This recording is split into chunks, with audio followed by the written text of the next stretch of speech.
What's going on, Japsters? This is your boy SYNTELL with the Intel. We have a bit of breaking news about a possible introduction between two Spidey pals.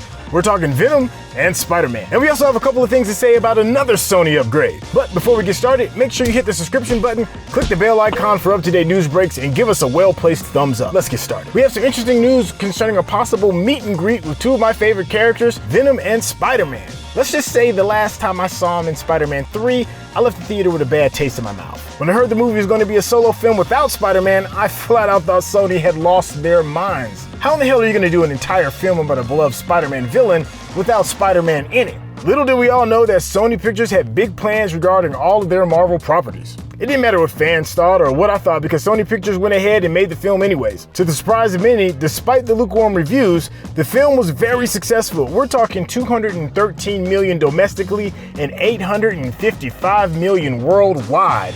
Yo, money talks. This success, of course, led to the upcoming movie Venom, Let There Be Carnage become a reality. Now, Let There Be Carnage, directed by Serkis, answered a few questions with IGN. Most of the interview dealt with your typical run-of-the-mill back and forth with the director, but then it happened. Somebody actually asked him the question that was on everyone's mind. Will Venom ever meet Spider-Man and when? Well, Serkis surprisingly came right out and bluntly said, "Personally, it's never going to happen."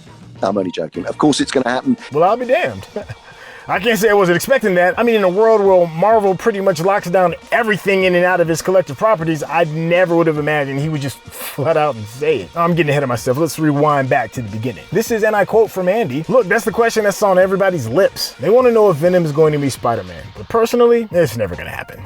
I'm only joking. Of course it's going to happen. Serkis talks briefly about why it hasn't happened yet, but says that by jumping straight to Spider-Man, the audience could be missing out on so many great supervillain characters in between. He says, and I quote, "But I think there's so much. Look, it depends when you want to get there, and also what the appetite is. If you want more Venom stories than jump straight to Spider-Man, you could be missing out on so many great supervillain characters in between now and then. So in a way, by rushing it, you might be closing that door." Damn, he's scratching my head. Additional supervillains, huh? Well, that's interesting. Who might he be speaking about? One of the director's next examples was Toxin, a character who was already in Venom Let There Be Carnage, but then Serkis made mention of all the other symbiosis to be had as well. And I quote, "Whereas if people are loving the lore, then I think of all those other characters that are in the canon that are there in the lore of Venom. For instance, all of the supervillains that are in Ravencroft, the Institute for the Criminally Insane. You know, there could be some fantastic stories. There are other characters like Toxin and all other symbiotes to be had as well before then." Now, he's referencing the supervillains locked inside of Ravencroft Institute. Now, Ravencroft Institute was a large sanatorium in Westchester County, New York. The place later grew to be one of the leading maximum security facilities in the country, specializing in the treatment of superhuman criminals. Ravencroft has been the home to the likes of Electro, Vulture, Carnage, Jackal, and Dr. Octavius. Okay, now follow me. In the comics, there was a reporter who paid a visit to Ravencroft to investigate the aftermath of the Scarlet Witch's unhinging. We are currently in the early stages of how Wanda is dealing with her own unraveling in WandaVision. We have yet to see what she ultimately does. In the comics, after what is known as M-Day, the Scarlet Witch loses control of her reality warping abilities and almost wipes out all mutants from the face of the earth. Fortunately, a small pocket of mutants who remain survived at Ravencroft. It could be a bit of a tie-in.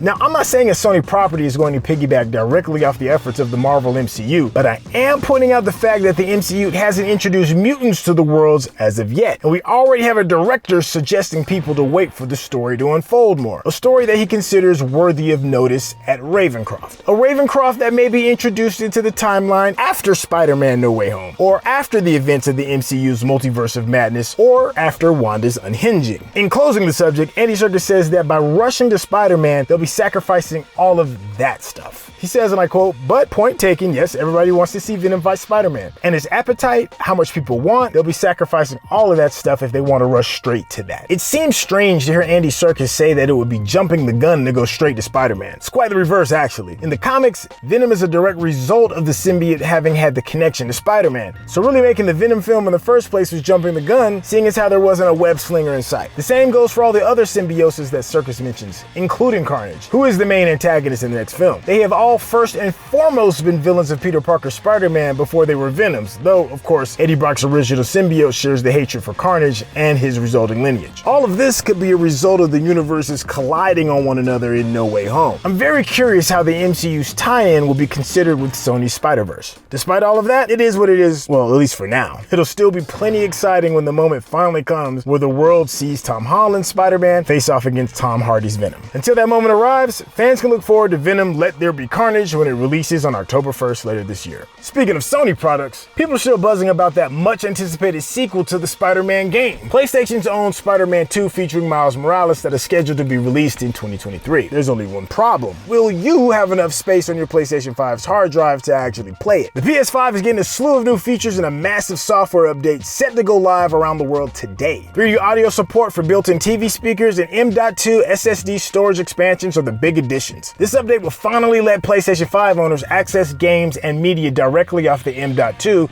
SSD expandable storage. Expanded 3D audio also means you no longer have to rely on headphones to make the most of the PlayStation 5's enhanced audio mixing. Sony's also tinkering around with user interfaces. Some of this is including the control center can now be customized. Messages can be sent directly from GameBase. PlayStation 5 and PlayStation 4 versions of the same game will get separate slots in the library. Screen reader controls are getting added. PlayStation Now players can choose between 720p and 1080p streaming resolutions. Accolades are being expanded to include one for leader. Challenge card completions will automatically be recorded, and a new trophy tracker tool will make it easier to check trophy progress. Smaller changes are coming to the PlayStation and Remote Play apps as well. Starting September 23rd, users streaming games over Remote Play will have the option to use their mobile data connection instead of Wi-Fi. The PlayStation app, meanwhile, is getting screen sharing. If a friend is playing a game on PlayStation 5, you'll be able to message them through the app and have them broadcast their gameplay directly to you. While the PS5 launched last November, today's update will mark the first time players have been able to meaningfully expand its limited 500GB base storage capacity. It was possible to use expanded storage SSDs before, but you could only play PlayStation 4 games on them. Today's update will make them fully operational as long as you purchase and install the right drive. If you're curious as to what drive is the right drive,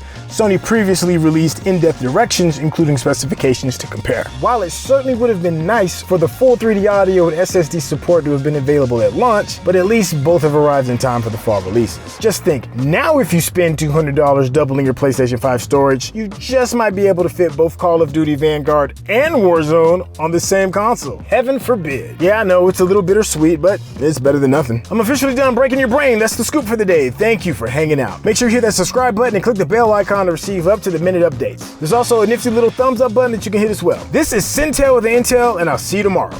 Peace out.